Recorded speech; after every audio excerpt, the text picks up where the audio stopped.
Coach Kim Mulkey, fresh off another successful season, an Elite Eight finish for her Tigers, and most recently on Saturday, being parodied on SNL. Coach, what's going on? Did you have any idea that the SNL bit was coming? Good morning, guys. Absolutely not. I was actually in the bed with my grandson sleeping, and my son, Kramer, just blew my phone up, and he's like, "You're not going to believe what I'm watching." And I thought, honestly, he was being funny. Kramer has a crazy sense of humor, and he later sent that to me in the middle of the night so I could see it. And, yeah, it was funny, I guess, but I had to ask what some of that resting QAnon face meant. I'm not into politics, so I had to ask a few people. No. Yeah, look, it's not about to me at that point, it's not about the jokes. It's more about the fact that you just end up on SNL. I mean, that is a bucket list sort of item. And I thought it was kind of interesting, Coach, like the entire bit is a testament to what we talk about on this show a lot and what you've helped create, which is that the women's tournament had so much more interest than the men's.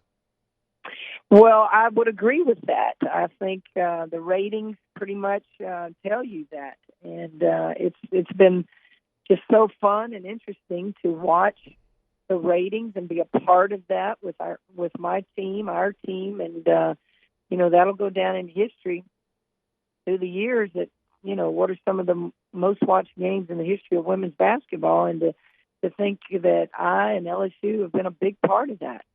Is this the most growth that you've ever seen in the game? Because, Coach, I mean, you've started this game for a long time as a player, as a coach, and you've been through, different periods of the game, and there's been some huge growth in the past. But is this just crazy seeing some of these numbers and, peaking at 24 million people watching a game?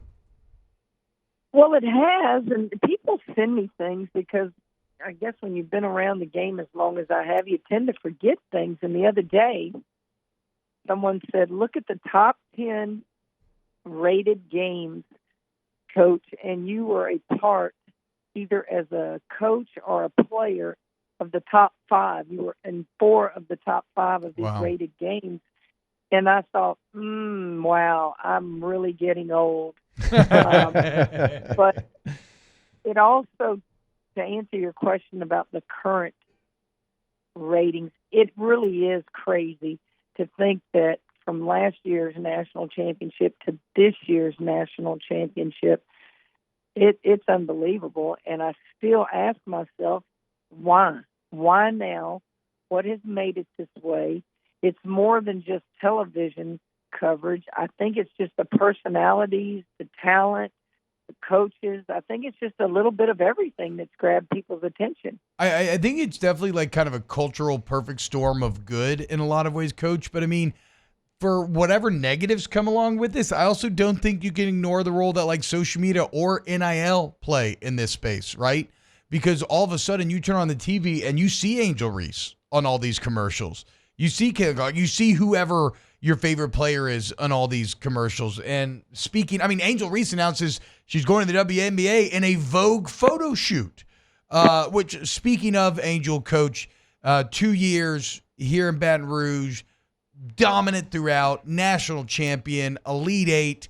When you reflect on your time together and what she meant to you and you meant to her coming in together, what are kind of your feelings on these last couple of years with Angel? What she did in a short period of time is off the charts. It's phenomenal. Angel Reese came here and wanted a fresh start, and to win a national championship and make it to an Elite Eight. Coaches and players can be around this game a long time and never do that. Yeah. And for her to do that in 2 short years, graduates in May and then heads off to the WNBA, she fulfilled what she said she would do when she came, and that was give us 2 years. We all hoped that she would take that COVID year and come back, but you can't be selfish in that regard. You have to let her go chase her dream. Coach, now with the schedule and the way that it is, I mean, the transfer portal opened up while we were still talking to you because you were still playing games. It was during the tournament and trying to get, your roster set for next year. I mean, there's no rest for the weary in getting next year already started, and you had the high school recruits and you got the portal open. Like, is that still like right now an everyday process of trying to figure out what this team's going to look like next year, even though you just finished up the season a couple days ago? Your roster's never finalized anymore with the transfer portal. Guys, people are getting in the portal every day. All conference players, starters, and it's not because there's been a change in coaching staff all the time. It's just where we are in the game now, and we'll have some get in the portal. Haley Van Lith is in the portal. Mm-hmm. She gave me what she said, and that was 1 year, and I'm so appreciative. Haley wants to go and get another start and try to get her stock higher for the draft next year. You got Angelica in the portal. A lot of these kids that get in the portal, they just want to go play.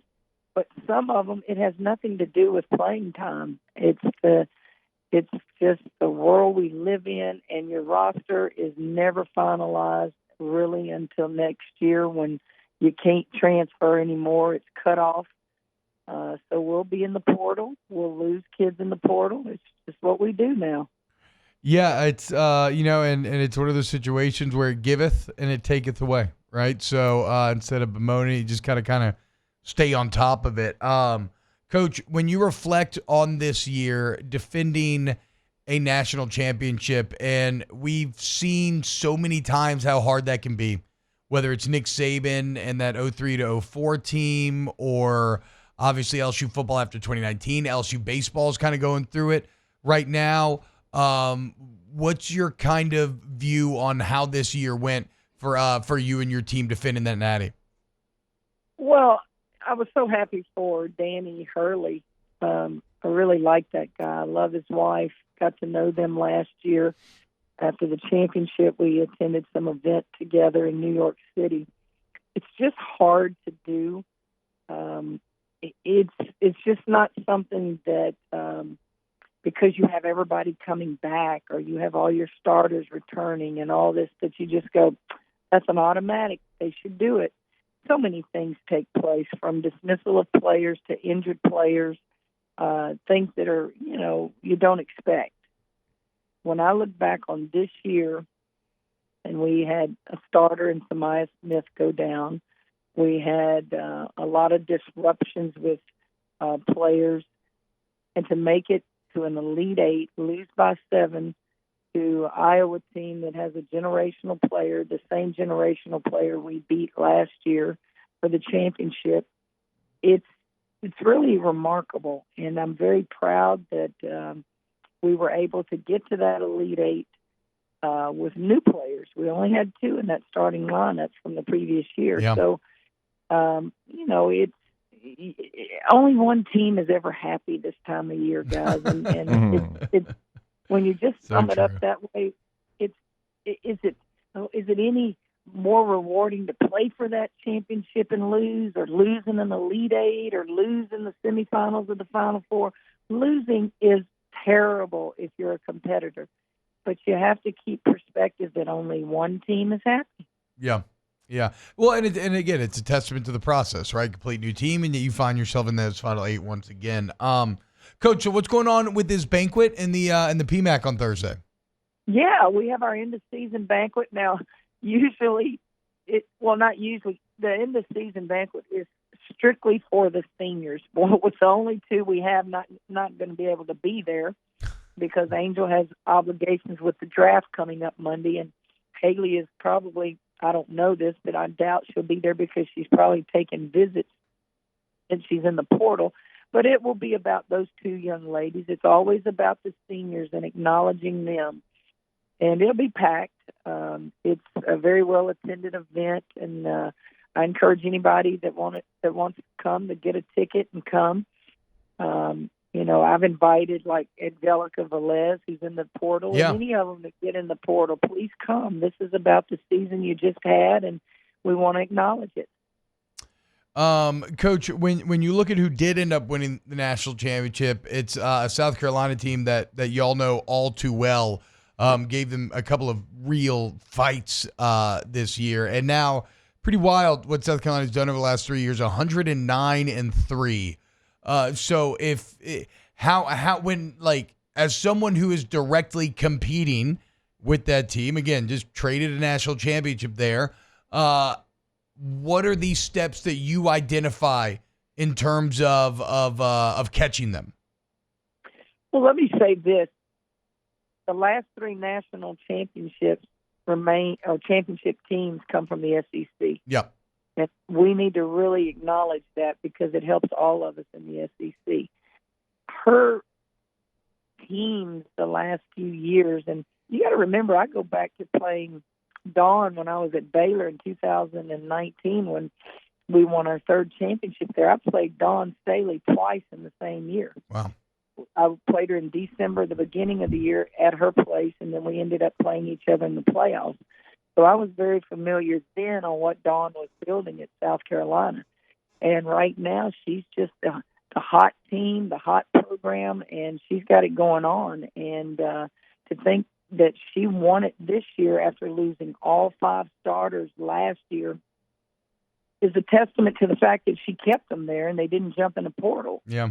And that's hard to do because every kid, every parent wants, what have you done for me today? I don't want to be patient. I don't want to wait and let the process unfold. And that's the hard part. And, you know, she does have talent, but that talent has to want to be a part of it, has to want to stay and learn the process until they get their turn to get on the floor. And that's what's really impressive.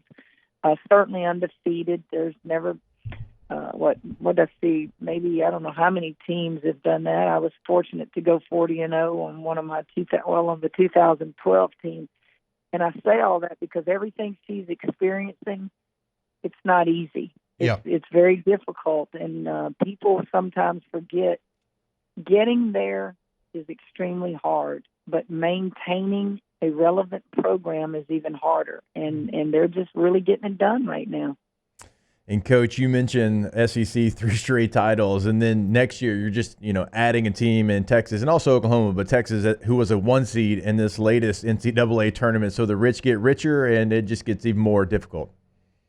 Well, it's not just in women's basketball. Texas and OU joining the league next year will bring recognition in a part of the, I guess, state and country. We think of A&M, but now you got to go into Austin. You think of, Norman, Oklahoma. So the SEC is really, I guess, being selfish. I want to say they're just handpicking who they want in the league, and here we go, right? Yep.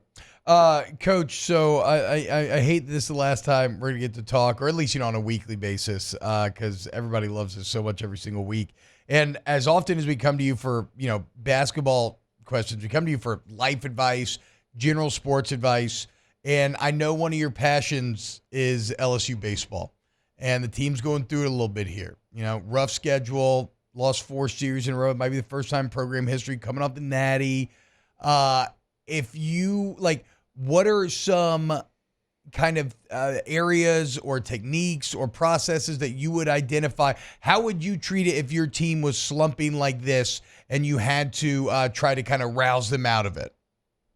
Well, the first thing you do is you don't worry about the fans and the outside noise. They're not at practice every day. They're not in that dugout. They're not in that locker room to understand what it's going to take to get some of those role players in a thought process that now you're not a role player, you got to produce. Baseball is think about this. If you go after the best players in baseball in high school, they're usually not coming to your school. They're usually going to sign out of high school. So that is so hard because you go into the recruiting process and say, we're not going after any of those young men because we're not going to get them. Or do you continue to go sign those young men with the understanding we're probably not going to get them? And if you look at Jay, he's going after the best, as he should. And he didn't get a lot of those. So it's kind of like the transfer portal. You think you got your roster set, and then, bam, you get hit with all that with the draft. I have no doubt that Jay, the hell of a coach, look what he did. Yeah. Just understand sports and understand sometimes it takes a little time for some players that maybe you thought would produce early that need a few more at bats. I don't get caught up in, God, you got to be this every year. Sure, that's all coaches want that every year, but sometimes you got to just step back, take a deep breath, fix some things that need fixing. And I can't wait to get out there. I haven't been out there yet. So Nice. I'm looking forward to getting out there. But just as I tell people, take a deep breath, guys. We're okay. Yeah, I know. That's kind of where that's where everybody's trying to avoid the panic. Well, look, they're going to Tennessee this weekend and then return to the box. Hopefully you can get out there. Just don't get thrown out by the ump this time, Coach. If you throw out the first I bet you Saturday Night Live, if they would have seen that, they would have let me host the other night, right? I thought your acting was fantastic. I really did. Coach Kim Mulkey, legend in her own right, of course. Cannot thank you enough for another season of just valuable wisdom and insight and giving us your time every single week. Thank you so much, Coach, and congrats on another great year. It was a joy to visit with you guys. Now, y'all love on your family, your kids, because that's what life's all about, your family. Take care now.